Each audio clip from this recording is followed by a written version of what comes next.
Balche est temporelle, l'eau vive, qu'on est bien, il n'y a plus d'après. Le matin, je m'éveille en chantant. Qui suis-je? Les grands principes, Guy Béard. On est tellement heureux de vous avoir sur ce plateau. Tellement de chansons immortelles qui viennent enfin d'être publiées, rassemblées dans ce livre intitulé Le Grand Chambardement. Le Grand Chambardement, ça résume votre vie, ça résume votre œuvre. Il y a toutes mes chansons. Et toutes mes chansons sont vécues depuis la première jusqu'à la dernière, plus des inédites, plus ma bio, plus des témoignages.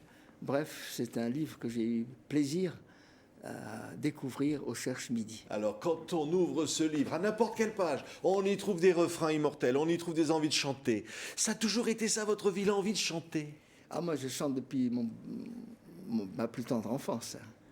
Et d'ailleurs, il y a une légende familiale qui m'a été transmise avant que je ne devienne connu en chanson. Quand je suis né au Caire, le 16 juillet 1930, je ne suis plus un jeune homme, vers 3 heures du matin, je suis né sans souffle, tout bleu. Il y avait une sage-femme, il n'y avait pas d'hôpitaux à l'époque.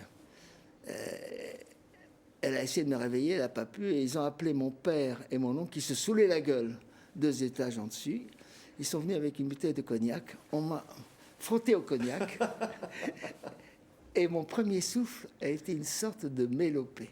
Ça a été le début de la carrière. Et cette légende familiale m'a été répétée plusieurs fois.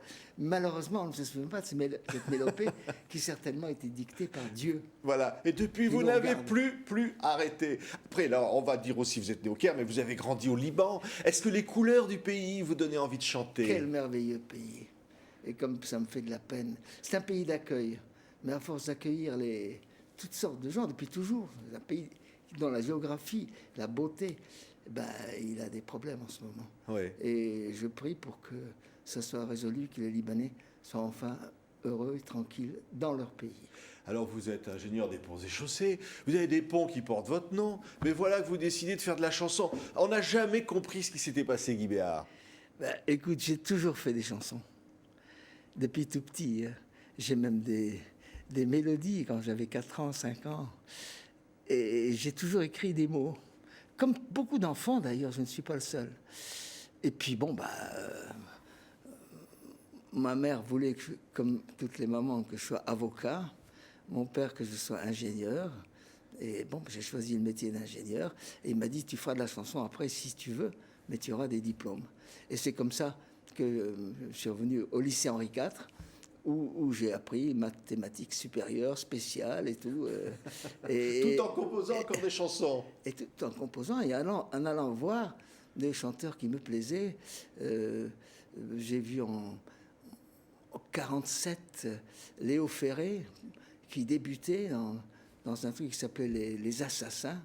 Je me suis demandé si ce n'était pas les Hashichines d'Iran. Si on me regarde en Iran, ils doivent savoir ce que c'est. Hein.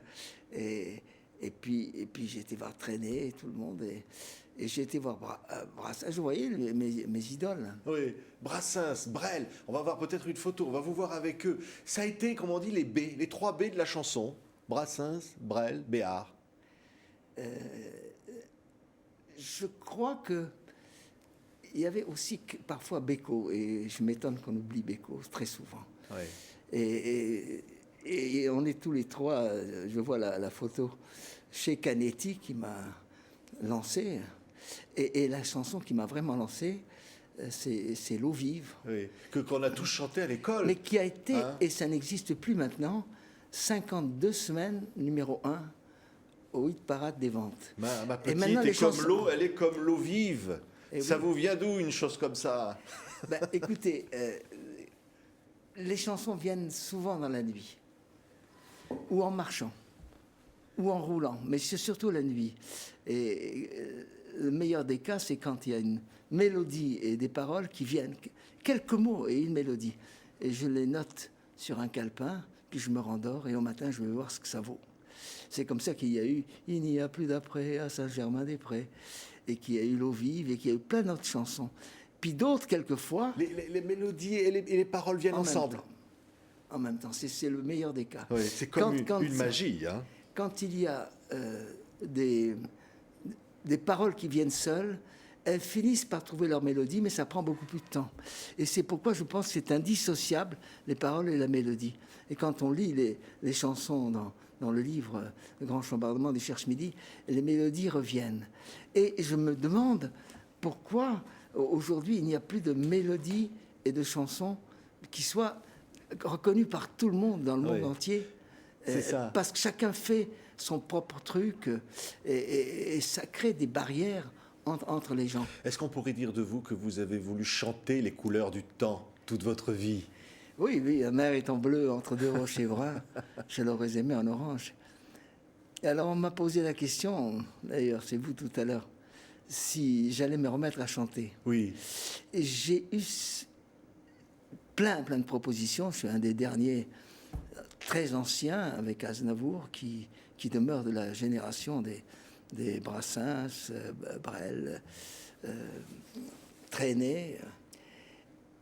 Mais je crois que si je donne un concert, donc il y a plein de demandes parce que ça marche encore les concerts, je me demande si je ne vais pas faire tout un concert sans piano, sans guitare, sans orchestre, avec juste moi et le public qui chante avec moi. Vous avez envie de faire ça? Eh oui, et je crois que ce serait un événement très curieux, parce que c'est ce qui reste dans la mémoire des gens. Vous avez envie de monter sur scène comme ça sans rien et de chanter demain? Si ça se monte comme ça, je le ferai. Alors, vous le feriez où? Dans quelle salle? À Paris? N'importe, tout le monde me demande l'Olympia. C'est une grande nouvelle, ça, Guy Béard. On va vous voir sur scène. Peut-être, mais c'est comme ça que j'ai envie. J'ai pas envie que ce soit déformé par un accompagnement quelconque. D'ailleurs, quand je chante une chanson à un de mes amis, une nouvelle, je la chante sans rien, je veux savoir si ça la touche. Oui. Et en fait, dans le monde entier, les gens qui nous regardent, une chanson, elle vient dans leur rêve, elle vient dans leur vie, c'est pas à l'accompagnement. Et ce que je reproche à beaucoup de chansons d'aujourd'hui, c'est que l'accompagnement a tellement couvert les paroles, quelquefois c'est heureux parce que les paroles sont nulles, mais c'est devenu une sorte de musique. C'est vrai que comme dans vos émissions Les Bienvenus, etc., mais quand vous chantez, vous dites c'est l'espérance folle, par exemple, et vous avez toute la salle a envie de chanter avec vous. Il n'y a pas besoin d'instruments, hein. Et oui, et le livre a été intitulé Le Grand Chambardement, et je voulais même rajouter dans l'espérance folle, parce que le grand chambardement, c'est la domination des machines, et nous assistons à cela, que ce soit à la télévision, que ce soit dans la vie courante de chaque individu, de multiplication des machines, et on garde quand même l'espérance pour continuer à se battre pour un avenir meilleur. Merci Guy Béard pour ce grand chambardement que vous avez fait dans la chanson, que vous continuez de faire avec ces chansons magnifiques. Ils sont toutes là dans ce magnifique ouvrage publié au Cherche-Midi qu'on était heureux de saluer avec vous. Merci Guy Béard. Merci mon cher Patrick Simonin.